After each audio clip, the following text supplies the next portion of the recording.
Hello, this is CJ Miller. I'm in Shreveport, Louisiana, just across the Red River from beautiful Bossier City, Louisiana. And I've been in my kitchen today making dinner and also prepping for a bread. Uh, Now, what I've decided to do with the chocolate and almond loaf bread, that's layers of chocolate in the bread and then topped with whole almonds. What I decided to do was to take it, made from this same dough that I made these muffins with. I decided to take it and put it in the fridge. I let it rise for a good hour in between filling the loaf pan. So collectively, it did really, really well. Uh, what happens chemically? Because this is not. I put no sugar into this dough. No raw sugar into the dough. So the yeast is breaking down the um, the starches and converting that starch into sugar, and then that sugar, in actuation with the yeast, is turning into carbon dioxide and alcohol. And the alcohol, of course, like bakes out of the bread. Uh, and rises with the steam out of the bread as it cooks, and then carbon dioxide accounts for the rising, the bubbles, and everything. And so you want it's a very wet dough that I was working with. This is in particular. What I'll do is take a couple of these. I'll take this one and I'll take this one. This is the densest of the dough, and this is the least dense of the dough. And what I'm going to compare them in texture with my plate, my dinner plate, and we will see what's up. So hang on just a second. Oh, and so yeah, with that dough that I put in the fridge, uh, I want it maybe to be in there overnight. I realize that I'm not going to be having it with my family until tomorrow. So I really don't need to cook it overnight. I'm a little spun. I could use a rest, but yeah. Um, this is a really great recipe for a bread maker or whatever like that. But yeah, I mean, I kind of like the whole going into the oven kind of thing. So um, the longer you can leave that dough in the refrigerator, the more nuanced the flavors will become.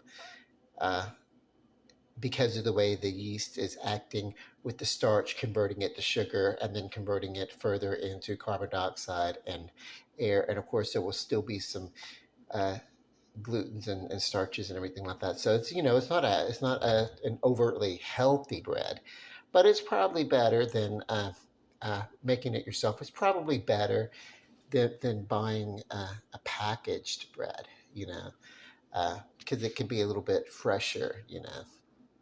And you can have more fun playing around with it. Like this is the same.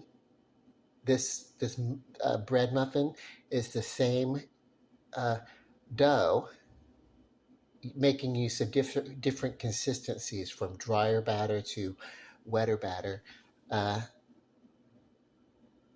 that that that that I've used the dessert with. So it's very workable dough. And for that recipe, real quick, 3 cups of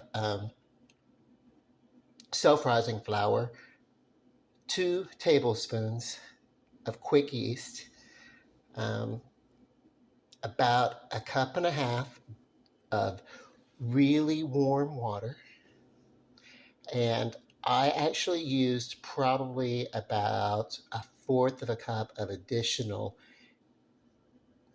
baking powder. So this is a double leavening, uh, one for the quick yeast and one for the baking powder. And then, of course, the self-rising flour has baking powder in it also. And then, of course, I used not self-rising flour, but I used all-purpose flour for the surface in which I was shaping uh, the bread loaves with. So okay, so let's check this out. I'm going to take this one and this one. Aha. So what we'll want to do here is we'll want to take a look into this muffin, and then we'll want to take a look into this muffin. Let's go here first. Okay, so this is a light, airy bread muffin. There's still holes and pockets. and everything. It's very soft. Let's get a taste. The different density may have a slight effect on the taste. This is the one that had the additional, that was rolled around a little bit in the additional um, all-purpose flour after the rising had occurred. By the way, it's my little, when I went to break it, but this is very crumbly. So yeah, you'll need to wash your tablecloths.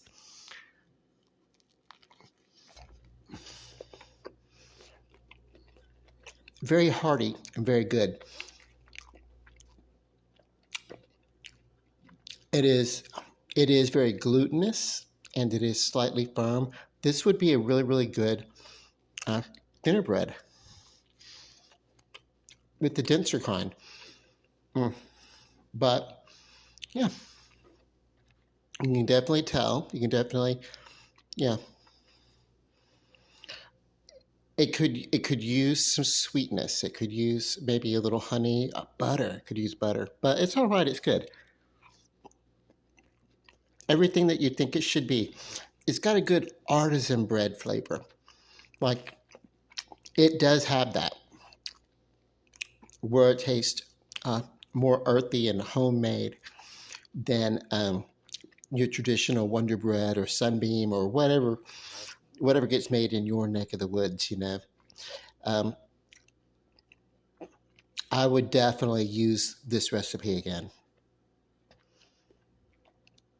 So this is the wetter dough, and I only put like just a little bit in the bottom of that.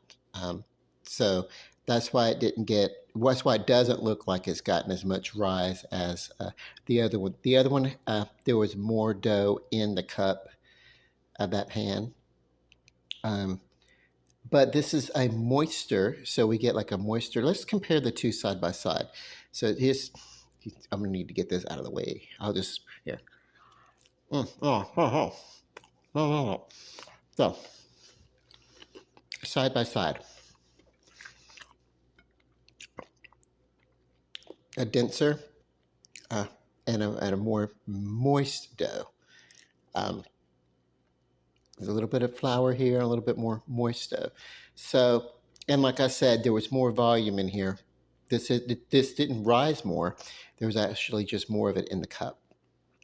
I put more in it because I knew that it was denser and it would need the extra help. But yeah, okay, so this is moist. Let's see. The texture is going to be a little bit more pleasant. I can tell you that. The texture will be more pleasant.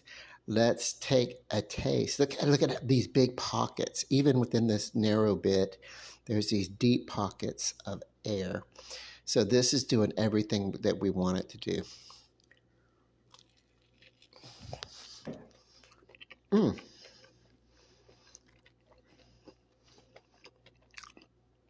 The flavor is nearly the same.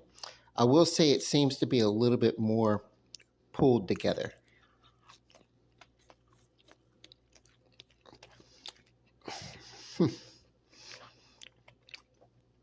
I think the difference in flavor may account for the fact that the one it rose so much more, and then I put a little flour to help it congeal, and then I didn't let it rest nearly as much when I put it in the cup. I didn't. If I'd have set these out for about an hour after I formed them,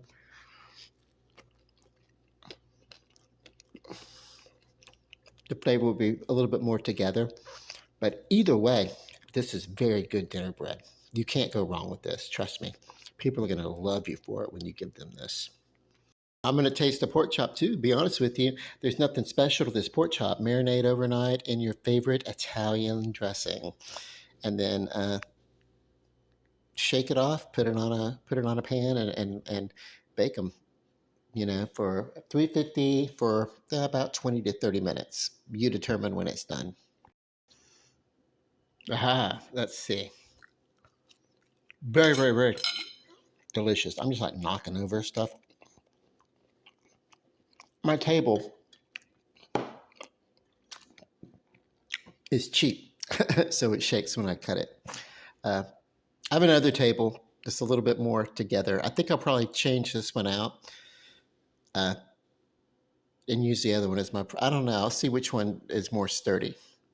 But either way, because I have another table over there, and then my hat is sitting on the table.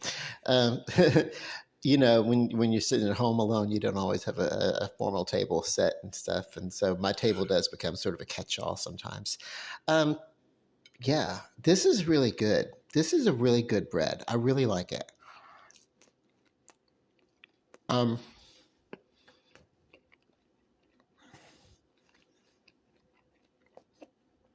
I had tasted bistro bread that has been of this quality.